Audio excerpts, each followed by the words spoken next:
Revelations have emerged about pollution of the Anacostia River in D.C. and the failure of district government leaders to hold a powerful contractor accountable.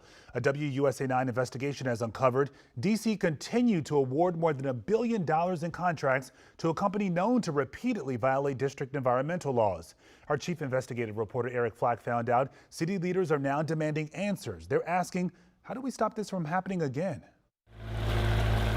Everything's special about the Anacostia River. On a crisp fall day, Whitney Young Memorial Bridge, Kingman Island's over here. Anacostia Riverkeeper Trey Sherrard. We've got the Anacostia River Walk Trail running this way. Works to protect one of nature's gems. I don't know of another place where you can be on a river inside a city and see 2 miles of undeveloped shoreline on both sides. But Sherrard says all that beauty has been betrayed. It makes me mad. It makes me really mad. By D.C. government. To have D.C.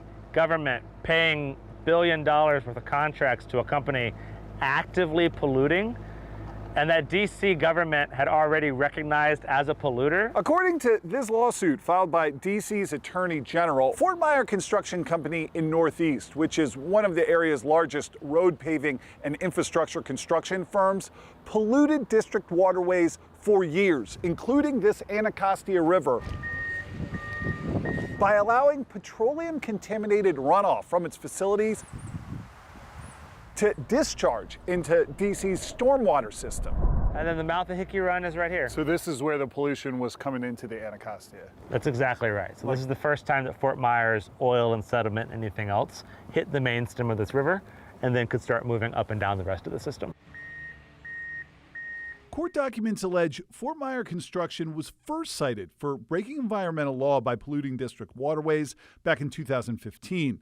The Office of the Attorney General alleges Fort Myer did not adequately address those problems.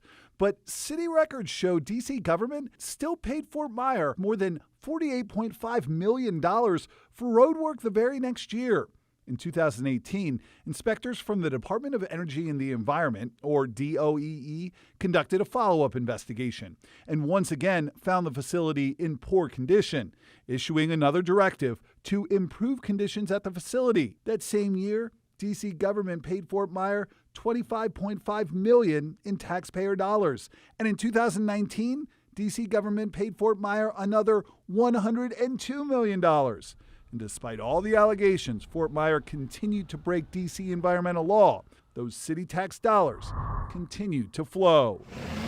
In fact, since the first time DOEE alleges Fort Myer broke district environmental law in 2015, D.C.'s Office of Contracting and Procurement, or OCP, the agency that decides who gets city contracts, paid Fort Myer more than $1 billion in purchase orders and contracts for various infrastructure jobs around the city. We took our questions here to D.C.'s Office of Contracts and Procurement. A spokesperson told us they hand out several thousand contracts every year, and that every company that does business with the district is required to be in compliance with what's known as D.C.'s Clean Hands Law.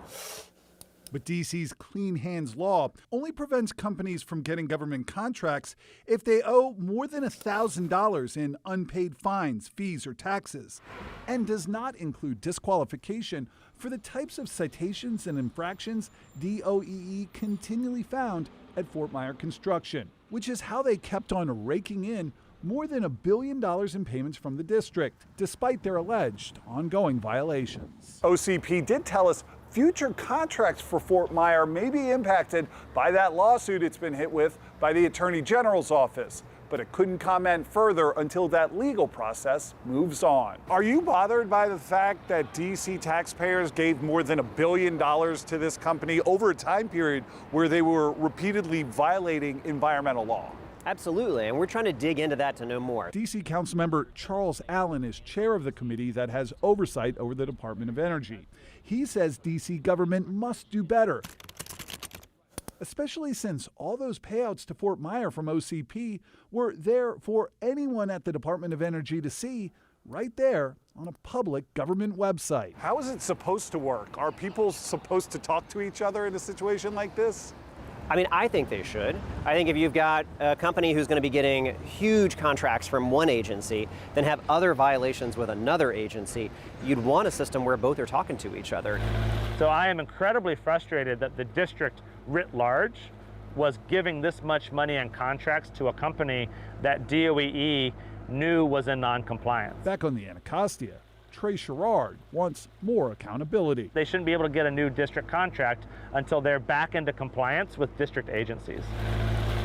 Something Sherrard says should be as clear as the Anacostia River without all the pollution. Eric Flack, WUSA 9.